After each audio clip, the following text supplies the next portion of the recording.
Hello दोस्तों आज की इस वीडियो में मैं एक डिजिटल क्लैम्प मीटर का अनबॉक्सिंग करने वाला हूं। दोस्तों इस मीटर की सहायता से हम काफ़ी आसानी से किसी भी सर्किट का एम्पियर मेजर कर पाएंगे। मैंने यह मीटर अमेज़न से मंगाया है, कुछ इस तरह से इसका पैकेज आया है। चलिए इसको ओपन कर लेते हैं। दोस्तों पैकेज को ओपन करते ही हमें यहाँ येलो कलर का बॉक्स दिख रहा है। यह क्लैम्प मीटर मैको कंपनी का है और इसके बॉक्स के ऊपर TRMS डिजिटल क्लैम्प मीटर लिखा हुआ है। देखिए आप देख पा रहे होंगे। बाकी चीज़ों को साइड पर रख लेते हैं और बॉक्स को देख लेते हैं। देखिए यहाँ पे TRMS डिजिटल क्लैम्प मीटर लिखा हुआ है और इसके नीचे आपको इसकी कंपनी की डिटेल्स लिखी हुई है। देखिए यहाँ पे आप देख पा रहे होंगे कि यहाँ पर सब डिटेल्स लिखी हुई है। ये मुझे 1400 रुपये में ये मीटर पड़ा था। देखिए इसके बॉक्स के ऊपर 1900 रुपये लिखा हुआ है, लेकिन मुझे यह 1400 में पड़ा है। इस बॉक्स के अंदर यहाँ ब्लैक कलर का पाउच दिया हुआ है, जिसके अंदर हमारा क्लैम्प मीटर रखा हुआ है। इसके अलावा बॉक्स के अंदर और कुछ भी नहीं है। चलिए अब इस पाउच को ओपन कर लेते हैं और देखते हैं कि हमें इसके साथ क्या क्या चीज़ें मिली है।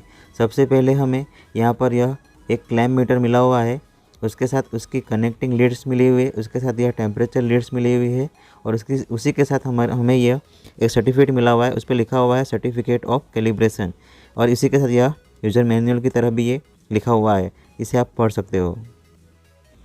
चलिए अब सभी चीज़ों को हम बारीकी से देख लेते हैं।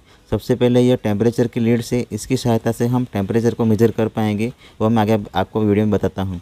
यह कनेक्टिंग लीड है, इसकी सहायता से हम वोल्टेज, रेजिस्टेंस और कंटिन्यूटी मेजर करने के लिए हमें ये लीड की ज़रूरत पड़ेगी, वो मैं आगे आपको वीडियो में दिखाता हूँ। यह लीड्स की क्वालिटी एकदम बढ़िया क्वालिटी है, बढ़िया क्वालिटी की यह लीड्स है। चलिए हम मीटर का मेन यूनिट देख लेते हैं। इसकी लेंथ अप्रोक्सीमेटली 15 से 20 सेंटीमीटर के बीच में होनी चाहिए। ये मुझे 18 से 19 सेंटीमीटर के करीब लग रही है। इसको मैं ओपन करके आपको दिखाता हूँ कि यह अंदर से किस तरह से ये दिखता है। देखिए मैंने इसको ओपन करके दिखाया है आपको। देखिए इस तरह से यह मीटर दिखता है, एकदम छोटी साइज़ का है और यहाँ से आपको मोड को चेंज कर सकते हैं। यहाँ पे नॉब दिया हुआ है और यहाँ से साइड से आप क्लैम्प को इस तरह से एडजस्ट कर सकते हो। चलिए अब मीटर के सारे मोड्स की जानकारी मैं आपको देता हूँ। सबसे पहले यहाँ पर ऑफ कंडीशन में है, यहाँ पर आपका मीटर बंद रहेगा। उसके बाद NCV मोड है और उसके बाद 600 एम्पियर तक की लिमिट का एम्पियर है। उसके बाद 2 से 20 एम्पियर का मोड है। उसके बाद यहाँ पे AC वोल्टेज मेजर कर पाएंगे, यहाँ पर DC वोल्टेज मेजर कर पाएंगे, यहाँ पर आप रेजिस्टेंस कंटिन्यूटी मेजर कर पाएंगे और लास्ट वाले मोड पे आप टेम्परेचर को मेजर कर पाएंगे। इसके लिए यह लीड्स की ज़रूरत पड़ने वाली है। इसका यूज़ मैं आपको बाद में बताता हूँ।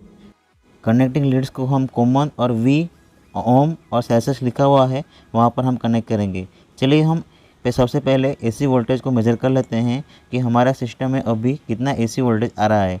इसके लिए मैंने AC वोल्ट पे मोड को सेट कर दिया है। चलिए हम हमारे सिस्टम के वोल्टेज को चेक कर लेते हैं।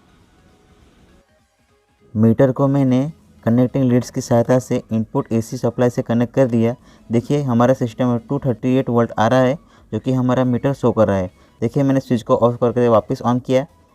देखिए ये ऑटोमेटिकली हमें 238 वोल्ट मेज़र करके हमें दिखा रहा है। ये मीटर एक्यूरेट हमें वोल्टेज दिखा रहा है, क्योंकि इसका कैलिब्रेशन अच्छी तरह से किया हुआ है। चलिए अब DC वोल्टेज को मेज़र करते हैं। इसके लिए मैंने मीटर की नॉब DC वोल्टेज पे सेट कर दी है और इसकी मेज़रमेंट के लिए मेरे पास 3.7 वोल्ट की यह बैटरी है। इसको मैं मेज़र करके आपको दिखाऊंगा यह किस तरह से यह मीटर वर्क करता है। चलिए इसकी लीड्स को हम पॉजिटिव और नेगेटिव के हिसाब से इसे कनेक्ट कर लेते हैं। देखिए मैंने जैसे बैटरी से इसे कनेक्ट किया, देखिए इसमें 3.87 वोल्ट दिख रहा है। शायद आपको दिख रहा है, इसके लिए मैं इसको इस तरह से सेट कर लेता हूँ। देखिए अब इस तरह से आप देख पाओगे। देखिए मैंने यहाँ पर मीटर से इस तरह सेल को कनेक्ट किया। देखिए इस तरह से ये वोल्टेज दिखा रहा है। मेरे पास 6 वोल्ट की यह बैटरी है, इसे भी मैं कनेक्ट करके दिखाता हूँ कि इसमें कितना वोल्टेज लेवल अभी है। देखिए मैंने कनेक्टिंग लीड कनेक्ट किया और यहाँ पे आपको 4.26 वोल्टेज दिख रहा है। मीन्स कि हमारी यह बैटरी थोड़ी डिस्चार्ज हुई है और वही हमें यह मीटर शो कर रहा है। चलिए हम दूसरे मोड के बारे में जानकारी प्राप्त करते हैं। इसके लिए मैं रजिस्टर्स का वैल्यू फाइंड करूँगा। इसके लिए मैंने मीटर की नॉब को इस तरह से रेजिस्टेंस वाले मोड पे सेट कर दिया है और हम रजिस्टर का वैल्यू चेक करेंगे। देखिए मैंने रजिस्टर्स को इस तरह से कनेक्टिंग लीड से कनेक्ट किया। देखिए यह मीटर ऑटोमेटिकली कनेक्ट होके हमें दिखा रहा है कि ये 9.65 किलो ओम का रजिस्टर दिखा रहा है। हमारा यह रजिस्टर 10 किलो ओम का है और वही वैल्यू हमें यहाँ पर नज़दीकी दिखा रहा है। देखिए 9.79 हमें ये दिखा रहा है, मतलब कि एक्यूरेट हमें इन्फॉर्मेशन दे रहा है। मेरे पास दूसरा रजिस्टर भी है, उसे भी मैं कनेक्ट करके देखता हूँ कि इसका वैल्यू क्या दिखा रहा है। देखिए मैंने इसको इस तरह से कनेक्ट किया और आप देख पा रहे होंगे कि इसमें 9.9 मतलब 10 ओम का रजिस्टर है और वही हमें यह मीटर शो कर रहा है। देखिए एक्यूरेट हमें ये इन्फॉर्मेशन दे रहा है। ये ऑटोमेटिकली मेजर कर लेता है कि हमारा ये रजिस्टर का वैल्यू क्या है। क्लैंप मीटर के इसी मोड पे सेट करके आप किसी भी डायोड की पोलैरिटी और कंटिन्यूटी आसानी से चेक कर सकते हैं। चलिए हमारे मीटर के अगले फंक्शन जो कि टेम्परेचर वाला है उस पर हम सेट करके चेक कर लेते हैं कि हमारा यह मीटर किस तरह से यह टेम्परेचर को मेज़र करता है। इसके लिए मैंने मीटर में नॉब को इस तरह से डिग्री सेल्सियस पे सेट कर दी और यहाँ पर कॉमन और V डिग्री सेल्सियस लिखा हुआ है, वहाँ पर मैंने इस कनेक्टिंग लीड को इस तरह से कनेक्ट कर दिया है। यह टेम्परेचर की लीड्स इसी क्लैंप मीटर के साथ आई थी। चलिए हम टेम्परेचर को मेज़र कर लेते हैं। टेम्परेचर की लीड्स को मैंने पानी में इस तरह से डुबोया। देखिए मैंने इसके अंदर इसको डुबो दिया है। देखिए अभी टेम्परेचर में कुछ फ़र्क पड़ता है, हम देखते हैं। देखिए जैसे मैंने बाहर निकाला, देखिए आप देख पा रहे होंगे इसका टेम्परेचर धीरे धीरे से ये डाउन हो गया। देखिए 25 सेल्सियस पे आ गया और वापस ये धीरे धीरे से यह इंक्रीज़ हो रहा है। देखिए मेरे पास यह सोल्डरिंग आयरन है, इसको मैंने हीट किया है। इस पर मैं इसको कनेक्ट करके देखता हूँ। देखिए जैसे मैंने सोल्डरिंग आयरन को हमारी कनेक्टिंग लीड्स को कनेक्ट किया, देखिए टेम्परेचर अचानक से एकदम से बढ़ गया है। देखिए जिस तरह वापस से मैंने इसे कनेक्ट किया, देखिए ये टेम्परेचर शो कर रहा है, मतलब ये एकदम हीट किया हुआ है। मेरे सोल्डरिंग आयरन एकदम हीट किया हुआ है। देखिए उसका डिग्री 250 डिग्री सेल्सियस तक ये पहुंच गया। देखिए आप देख पा रहे होंगे जैसे बाहर निकाला वैसे ये वापस से ये कम हो रहा है, मतलब कि हमारा यह टेम्परेचर मीटर अच्छी तरह से यह वर्क कर रहा है। देखिए वापस मैंने पानी में इसको डुबाया, जैसे इसका टेम्परेचर एकदम से डाउन हो गया। देखिए चलिए एक बार वापस से हम टेम्परेचर को मेज़र करते हैं। इसके लिए मैंने वापस से सोल्डरिंग आयरन की बॉडी पर यह कनेक्टिंग लीड को टच करता हूं और चेक करता हूं कि यह वापस से वर्क करता है कि नहीं। देखिए मैंने वापस टच किया और इसका डिग्री सेल्सियस वापस से 250 डिग्री सेल्सियस तक ये पहुंच गया, मतलब कि हमारा यह मीटर अच्छी तरह से ये वर्क करता है। चलिए हम लास्ट वाले फंक्शन जो कि हमारा एम्पियर मेजरमेंट वाला है उसको हम चेक कर लेते हैं। इसके लिए मैंने यह एक नॉर्मल वाला बल्ब लिया हुआ है और उसी के साथ मैंने यह एक LED का बल्ब लिया हुआ है। ये 0.5 वोल्ट का यह बल्ब है। ये दोनों बल्ब का हम एम्पियर मेजर करके देखेंगे कि हमारी यह मीटर ये अच्छी तरह से वर्क करता है कि नहीं। इसके लिए मैंने सबसे पहले बल्ब को होल्डर से कनेक्ट किया और इनपुट सप्लाई देखिए मैं इसको चेक करता हूँ कि हमारा सर्किट वर्क कर रही है। देखिए सर्किट हमारी वर्क कर रही है। और हम इस क्लैंप मीटर को हम क्योंकि ये बल्ब है मतलब कि ये कम पावर कंज्यूम करेगा, इसके लिए मैंने यहाँ पर 2 से 20 एम्पियर के रेंज में इस हमारे मीटर के रेंज को सेट कर दिया है। मोड को इस तरह से मैंने सेट कर दिया है। अब हमारे न्यूट्रल और फेज के केबल के बीच में किसी भी एक केबल को हमें इस क्लैंप के अंदर फंसाना है। इस तरह से हमें इसको फंसाना है। दोनों केबल को आप अंदर से नहीं कर सकते, नहीं तो आपको एम्पियर मेजर नहीं होगा। तो मैं किसी एक को ही आपको इसके अंदर से इसको फंसाना है। देखिए जैसे मैंने इनपुट सप्लाई दिया हमारा बल्ब वर्क कर रहा है और हमारे मीटर में 0.019 एम्पियर शो हो रहा है, मतलब कि यह पावर यह कंज्यूम कर रहा है। यह LED 0.019 एम्पियर का यह पावर कंज्यूम कर रहा है।